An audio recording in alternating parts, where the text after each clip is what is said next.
So after the recent terror attack in Pahalgam, unfortunately, Jammu and Kashmir has attracted the attention of the absolute most low IQ, brain-dead people on planet Earth, Islamists, and their postmodernist supporters. We're starting to hear things like Kashmir belongs to the Muslims. Hindus are actually the outsiders and settlers who are colonizing the Kashmir Valley. They need to pack up, they need to apologize and hand over the valley along with a thank you card to the Kashmiri Muslims and apply for a tourist visa to Kashmir like the good Kafirs they are. Now, they have been applying the same template to Israel and now they're using basically the same language with India and Kashmir. But let's not fall into that trap of comparing the Kashmir situation to Israel, because the story of Kashmir is completely different. It's a very unique region with a very unique history. And this is the problem with this Marxist Islamist nexus. Most of the time, they're just simply too lazy for nuance. And you might think that I'm making a ad hominem attack, but it has a factual basis. I call them lazy because they applied the same template to the US,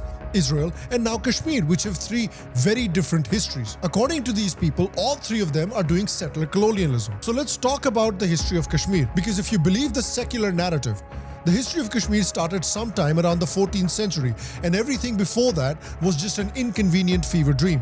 Just like the Pakistanis who have now become apologists and simps for the rapists of their great-grandparents, the Pakistanis also believe that their history starts from the 8th century AD with the invasion of bin Qasim. But when you start looking a little deeper, not through the tweets of Twitter retards, but through history, you find something far deeper, far older, and far more rooted in India's Hindu culture in Kashmir than what's been fed to us through the Marxist Islamist narrative.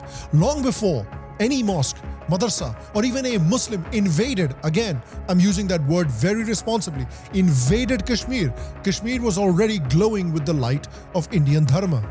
It was not just a region on a map, but a seat of Hindu wisdom and spirituality. In fact, the name Kashmir itself comes from the ancient Rishi Kashyap. The legend goes that the valley was once underwater, a great lake called Satisar, until Rishi Kashyap drained the lake so sages and seekers could live and study in Kashmir's natural beauty. The Rishi after which Kashmir is named is significantly older than Islam itself. The story of Hinduism and Kashmir is as old as the story of humanity and Kashmir. In fact, Islam didn't even exist when Kashmir was already a thriving intellectual and spiritual Hindu center. The Hindu surgeon Charak wrote the Charak Samhita in Kashmir in 300 BCE. That's almost 1,000 years before Islam was even born. It was here that Kashmir Shaivism took place, one of the most profound spiritual philosophies ever produced in the country. Where Shiva wasn't sitting far away on a mountaintop, he was right here.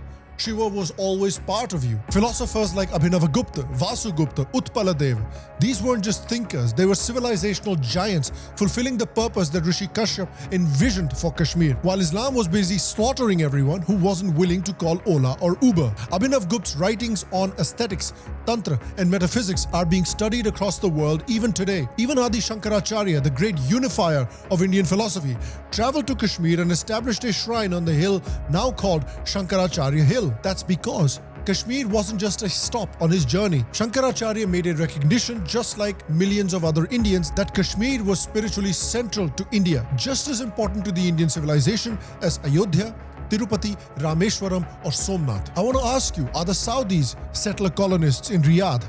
Are the Japanese settler colonists in Tokyo? Are the Quechua and the Aymara settler colonists in Peru? Then how the fuck are Hindus settler colonists in Kashmir? In fact, let me tell you what settler colonialism looks like. If you wish to compare Kashmir to the US, let me then give you an accurate comparison. The 14th century started the dark era of this beautiful land. That's when the first Islamic rulers arrived, starting with Shah Mir, who established Muslim rule in the region. He was soon followed by one of the most brutal of these rulers, Sikandar Butshikan, whose name literally means the destroyer of idols. He banned Hindu practices, demolished temples, burned ancient libraries. Entire families were given ultimatums: convert to Islam, leave Kashmir, or die. Raliv, Galiv, Saliv, a saying that has been the official slogan of Kashmiri Islamism for centuries.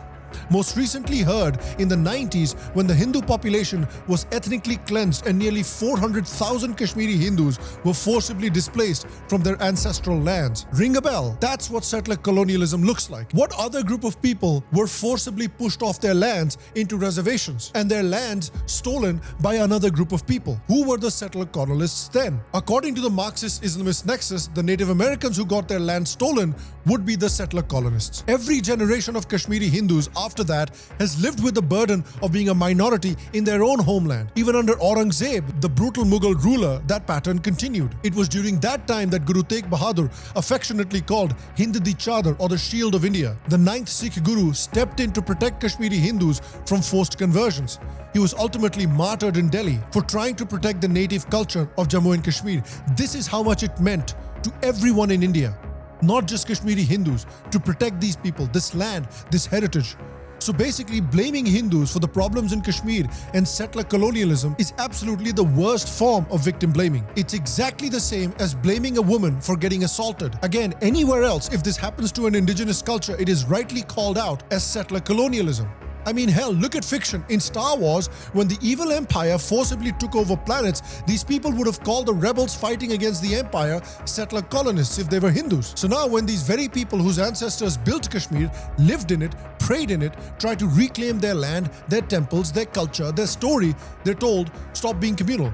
They're labeled as outsiders. They're labeled as colonizers by academics sitting in Delhi cafes and editorial boards in New York. You want healing in Kashmir. You want Kashmir to heal. You'll have to start by admitting what happened to the Kashmiri Hindus. You'll have to admit that it was an ethnic cleansing and not a migration. Let's stop pretending that Islam is indigenous to Kashmir and that Islamism in Kashmir is not a religious fundamentalist colonial movement. Its actions were not dissimilar to what the European Americans did to the Native Americans, and maybe, just maybe, let's stop calling the original inhabitants settlers.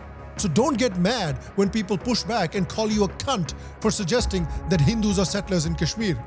There are a lot of Indians on the internet now, and you will get pushback like you've never gotten before. This is not Israel. You're not fucking with a country of like 7 million people. This is 100 million people. You're gonna get pushback from 100 million people. So if you're going to be a cunt, then that's exactly what you're going to get called. And I want to ask you, what is the best way, in your opinion, to respond to these idiots calling Hindus settler colonists in Kashmir when they've always been indigenous to the area? Let me know your comments in the comment section below. Other than that, I will see you for the next episode, and until then, stay happy, stay healthy. I'll see you next time, and to all of you, is Secular Pranam.